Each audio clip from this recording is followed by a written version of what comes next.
各位观众朋友，大家好，我是维人，现在人在纽约。今天呢，我们来参与了一个十分重要的一个记者发布会。这个呢，就是由美国国务院的经济和商业事务局所举办的一个网络和国际通信与信息政策副助理部长所举行的一个记者会。其中呢，主要讨论的内容就是美国在未来的5G 网络发展还有政策的建立上，要用什么样子的方针来持续进行。因为我们大家都知道，现在在中美贸易战之下呢，5G 还有华为其实都是在这当中十分重要的棋子。所以今天呢，助理部长 WallStTV 他就表示了，接下来在美国的5G 未来当中呢，让他们信任的厂商是唯一可以跟他们合作的方式。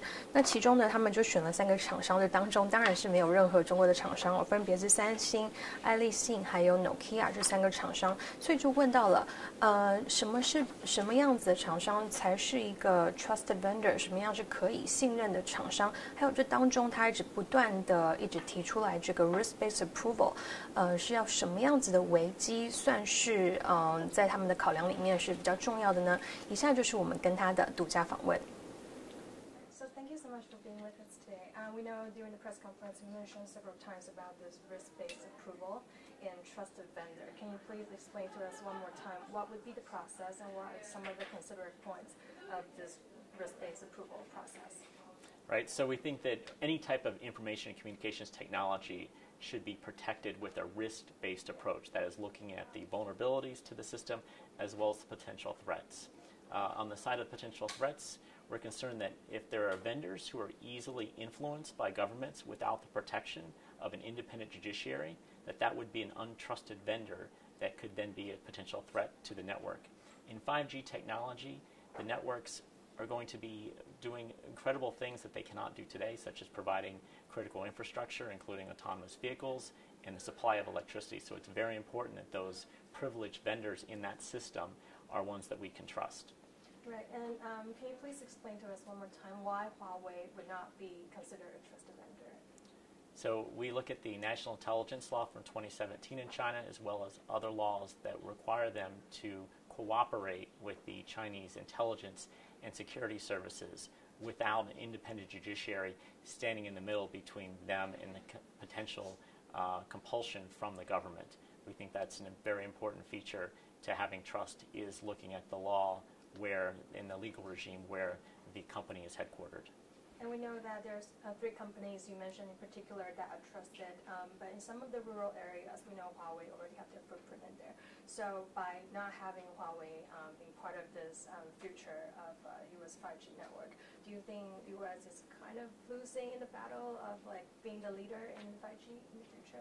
So our major carriers that include our 2 largest, AT&T and Verizon, are already rolling out 5G technology using trusted vendors that are from Sweden, Finland, and South Korea. They're not American, but they're Western vendors that we say are trusted.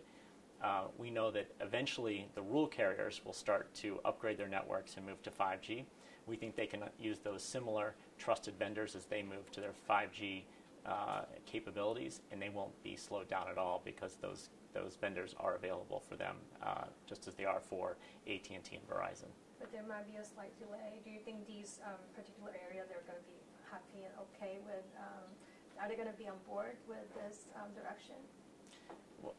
We are going to work closely with our Congress, with other policymakers in Washington, and with those carriers to ensure that we can move quickly to roll out 5G capabilities to rural areas. One of the most important factors actually is building out the fiber optic cables, and those fiber optic cables need to reach rural areas before they can have 5G, so we're already looking at how we roll out that fiber optic that's going to be necessary for 5G, those 5G prerequisites. 而这其中我们也问到了很多的这个美国比较郊区的地方，他们其实在他们的这个硬体建设，还有未来的5G 网络发展之上呢，其实华为的这些硬体设施都已经在这些地方是有很深的扎根了，所以接下来在这些地方要怎么样合作呢？他其实说的比较含糊含蓄一点，表示现在呢，这些大厂他们都已经开始跟这些比较偏远的地方开始合作计划。相信虽然也许可能会慢一些，就会不会让美国在这个5G 的领头羊的这个地位上面有所阻碍呢？他就没有很明确的回答了，并且还问到他因为现在其实除了美国以外，世界上的各个国家呢，其实几乎没有第二个国家是跟美国一样有同样立场，表示在未来的发展5G 发展当中要排除华为。所以如果今天其他密切合作的国家，他们都使用华为的这些硬体和软体的话，那接下来要怎么合作呢？他表示没有把话说得很死，就接下来他们会进行一些 assessment， 会进行一些的其他的考量评估，要看以后这方面是要如何的合作。再来看看在记者会上他的表示。We want to make sure we can maintain those relationships by having a vigorous flow of information, bilateral flow of information. But if countries implement in their telecom networks that are doing 5G untrusted vendors, we're going to have to reassess how we're sharing information with them to ensure that we're not compromising that very vital data.